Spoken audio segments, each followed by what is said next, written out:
Salat merupakan rukun Islam yang kedua dan memang satu-satunya ibadah kata para ulama yang Allah Subhanahu wa taala perintahkan kepada umat Islam, umat Muhammad sallallahu alaihi wasallam yang diterima di langit adalah salat. Sementara ibadah yang lain semuanya di bumi. Semulia apapun ibadah itu semuanya Jibril alaihissalam yang membawanya dari langit. Tapi salat Nabi sallallahu alaihi wasallam diundang secara khusus untuk datang ke langit. Dan sudah masyhur kisahnya tentang Isra Mi'raj. Bagaimana Nabi SAW dihibur oleh Allah Subhanahu Wa Taala setelah beliau merasa sedih sekali. Dikenal dengan amal huzun, tahun kesedihan. Karena pada tahun itu Nabi SAW kehilangan dua orang yang dicintainya. Pertama Abu Talib pamannya yang selama ini mendukung dakwanya dan meninggal dalam keadaan kufur. Sementara yang kedua adalah istrinya Khadijah radhiyallahu anha yang sangat luar biasa pengorbanan cintanya, kasih sayangnya, pengorbanan hartanya, dan telah dikarunia oleh Allah Subhanahu wa taala anak dari Nabi yang mulia, 6 orang anak. Akhirnya meninggal pada tahun itu dan dikenal dengan tahun kesedihan. Maka Allah Subhanahu wa taala menghibur Nabi kita Muhammad sallallahu alaihi wasallam dengan dua kejadian besar. Yang pertama kejadian masuk Islamnya jin Nusaybin. Jadi ada jin dari wilayah Irak namanya wilayah Nusaybin. Jumlahnya banyak. Dan jin ini cara berimannya cuma mendengarkan ayat yang sudah beriman dasarnya kepada risalah Nabi sebelumnya, lalu mereka beriman, lalu mereka langsung menjadi da'i di kaumnya, gitu kan. Kemudian yang kedua kejadian Isra Mi'raj, di mana Nabi SAW dinaikkan ke langit dan menerima perintah sholat. Tentu panjang lebar ceritanya. Yang kita ingin titik beratkan bukan kisah Isra Mi'rajnya, tapi bagaimana Nabi SAW menerima perintah sholat itu di langit dan ibadah yang lain adanya di bumi. Salat ini didefinisikan oleh para ulama adalah gerakan dan ucapan tertentu yang dimulai dengan takbir dan diakhiri dengan salam. Salat sebagaimana kita tahu banyak sekali jenisnya, ada yang wajib dan ada yang sunnah. Kalau yang wajib dimulai dari yang paling afdal adalah 5 waktu salat. Kemudian diikuti dengan salat Jumat. Kemudian datang setelahnya solat-solat yang mendekati wajib atau lebih tepatnya fardu kifayah. Wajib tapi tercukupkan dengan siapapun yang mengerjakan. Misal kalau sudah ada segelintir muslimin yang kerjakan maka hukumnya sudah gugur. Tapi kalau tidak ada yang kerjakan maka sifatnya wajib. Seperti solat istisqa, minta turun hujan. Seperti solat gerhana, solat khusuf dan kusuf. Kemudian seperti solat jenazah. Ada yang sunnah sangat ditekankan. Seperti sholat tahajud, sunnah mu'akkad namanya. Tahajud, sholat duha, sunnah rawatib, sholat-sholat qabliyah dan ba'diyah. Ini semua sunnah-sunnah yang sangat dianjurkan untuk dikerjakan. Kemudian ada juga sholat yang nafilah. Nafilah artinya tambahan. Seperti masuk dalamnya ada ulama yang merincikan seperti sholat taubat, sholat wudu. Ini sholat tambahan. Itu kurang lebih definisi sholat dan macam-macamnya. Baik. Kita fokus kepada sholat yang ditekankan di sini yang membuat seseorang itu berbuat dosa besar kalau dia meninggalkan sholat yang wajib. Sholat yang wajib. Dan meninggalkan sholat ini teman-teman ada dua hukum. Ada yang sampai pada tingkat kufur. Ini orang yang ini bangkang, nggak ada perintah sholat. Dia bangkang. Maka ini sudah sampai pada tingkat kufur. Dia harus mengulangi syahadatnya.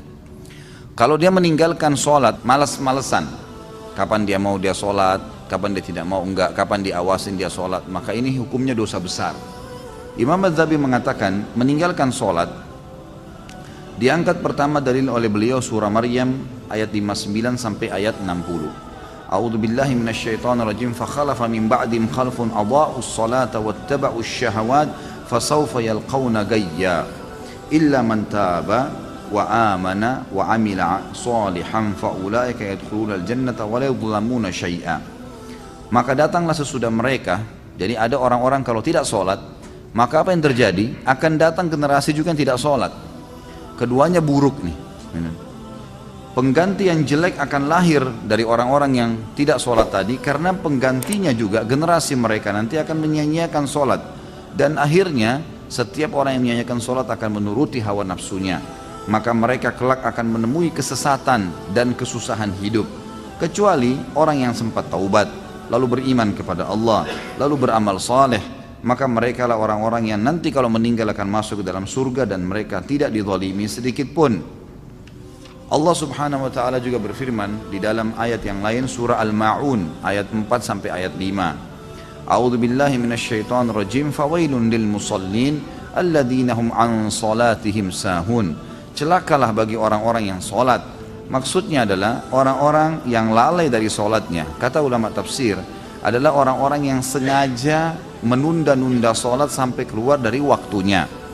Ini masuk dalam ancaman. Atau orang yang sengaja malas mengerjakan sholat kecuali kalau dilihat oleh orang atau diawasi, maka masuk dalam ancaman surah Al-Ma'un tadi. Juga orang-orang yang tidak sholat kalau meninggal tidak sempat taubat, walaupun itu dia hanya malas-malesan, dipastikan akan masuk ke dalam neraka terlebih dahulu. Dalam surah Al-Muddathir ayat 42 sampai ayat 43, Allah subhanahu wa ta'ala berfirman, di mana para malaikat penjaga neraka Sakar, ada neraka khusus untuk menyiksa orang-orang yang tidak sholat, namanya neraka Sakar. Dikatakan, ma salakakum fi Sakar, qalu lam naku minal musallin. Para malaikat nanti akan bertanya kepada orang-orang yang masuk ke dalam api neraka tadi, apa yang membuat kalian masuk ke dalam neraka Sakar ini? Maka mereka sendiri menjawab, mengatakan, kami dahulu tidak termasuk orang-orang yang mengerjakan sholat. Nabi kita Muhammad SAW menekankan sekali sholat dan menjadikan tolok ukur kesolehan seseorang dan perbedaan dasar antara keimanan dan kekufuran adalah sholat. Sabda beliau yang beliau sampaikan dalam hadis riwayat Tirmidzi dalam Kitabul Iman, An-Nasai juga menyebutkan dalam Kitabus Sholat dan beberapa perawi hadis yang lain. Kata Nabi SAW, al-ahdul ladzi bainana wa bainahumus shalah faman tarakaha faqad kafar. Perjanjian dan perbedaan dasar antara kita dengan orang-orang yang kafir adalah sholat. Maka barang siapa yang meninggalkannya, dia telah kafir. Maksudnya di sini secara membangkang atau jahdan. Di antara solat-solat itu ada juga hadis yang lain berbunyi, bainal abdi wa bainasy syirki tarkus shalah. Hadis ini diriwayatkan oleh Imam Muslim dalam Kitabul Iman. Antara seorang hamba dengan kemusyrikan, dengan dosa-dosa berat yang bisa membuat kekal di api neraka adalah meninggalkan solat. Artinya orang yang rutin menjaga solat, dia akan jauh dari kemusyrikan. Di antara hadis yang lain juga disebutkan, riwayat Imam Ahmad dan Al-Mundhiri juga Al-Baihaqi, dan mereka semua menilai hadis ini sahih. Kata Nabi SAW, man taraka as-salata muta'ammidan faqad bari'at minhu dhimmatullah. Barang siapa yang meninggalkan salat secara sengaja, maka sungguh dia telah mencabut jaminan Allah dari dirinya. Atau dalam makna lain, sungguh jaminan Allah agar dia bisa mendapatkan rezeki pada hari itu, selamat pada saat dia meninggal masuk ke dalam surga, tercabut karena tidak sholat lagi. Kemudian di antara sholat 5 waktu itu, sholat yang paling afdal adalah sholat asar. Sebagaimana Allah subhanahu wa ta'ala menyebutkan dalam Al-Quran, a'udzu billahi minasyaitonir rajim, hafidhu 'alas salawati was salatil wusta wa qumu lillahi qanitin. Jagalah selalu sholat-sholat kalian, terutama yang diwajibkan, terutama ya, lagi ditekankan lagi sholat yang pertengahan. Kata ulama pertengahan adalah asar, yang lebih kuat pendapat adalah asar, karena waktu pagi itu dihitung subuh dan duhur, dan waktu petang dihitung maghrib dan isya, maka asar berada di tengah-tengah. Juga ada hadis Nabi SAW, hadis ini diriwayatkan oleh Imam Bukhari dalam kitab Manaqibus Shalah. Kata Nabi SAW, man fatathu salatul asri habita amalu. Barang siapa yang luput melaksanakan sholat asar, maka dalam bentuk pengingkarannya, memang dia tidak mau sama sekali mengerjakannya, maka amal ibadahnya yang lain akan dihapus atau gugur, akan menggugurkan semua ibadah dia yang lain. Kemudian saya ingin titik beratkan di sini kepada teman-teman, masalah sholat ada juga hal-hal yang ingin saya tambahkan yang harus diperhatikan. Seperti misalnya usahakan selalu sholat di awal waktu, maksimalkan itu. Jadi usahakan dijadwalkan, ya. Lebih penting, bahkan dijadikan sebagai momen lebih penting daripada makan pada saat kita lapar, yaitu dengarkan azan sudah ada di masjid, terutama bagi laki-laki. Bagi perempuan sudah standby tentu di sejadahnya. Kalau di masjid-masjid, kalau musala kantor, kalau rumah dia di rumah, ya dia di rumahnya, gitu kan. Maka harus maksimal, usahakan azan, tidak ada aktivitas yang lain. Para sahabat Nabi Ridwanullahi alaihim kalau sudah mendengarkan azan, mereka berhenti dari segala aktivitas, tidak ada lain yang dikerjakan. Mereka langsung menuju ke sholat karena itu panggilan dari Allah. Hadis Bukhari berbunyi, Nabi SAW mengatakan, Pada saat ditanya amal apa yang paling Allah cintai, maka beliau mengatakan as-salatu ala waktiha, salat di awal waktunya. Kemudian hadis yang lain juga, dan saya sarankan teman-teman lakukan walaupun sekali seumur hidup nih. Kata Nabi SAW, siapa yang selama 40 hari tidak ketinggalan takbiratul ihram imam, maka dijamin baginya selamat dari sifat kemunafikan.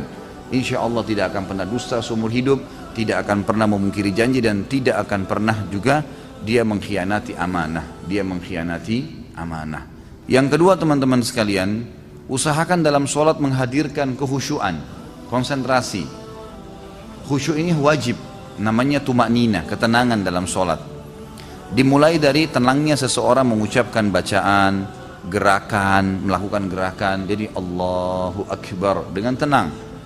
Lalu kemudian mulai dari membaca iftitah, dia menikmatin bacaannya, nikmatin kalimatnya, karena per hurufnya, kata ulama, apa yang diucapkan dalam sholat dan pergerakannya ada nilai pahalanya. Jadi pertama usahakan awal waktu, gitu kan? Dan dari 5 waktu sholat ini usahakan 5 waktu sholat semuanya tidak kehilangan, terutama subuh. Subuh itu terutama. Biar tidurnya begadang, bunyiin beker, taruh dekat kuping, gitu kan? Harus saya bangun, gitu kan? Ya, jangan sampai kehilangan.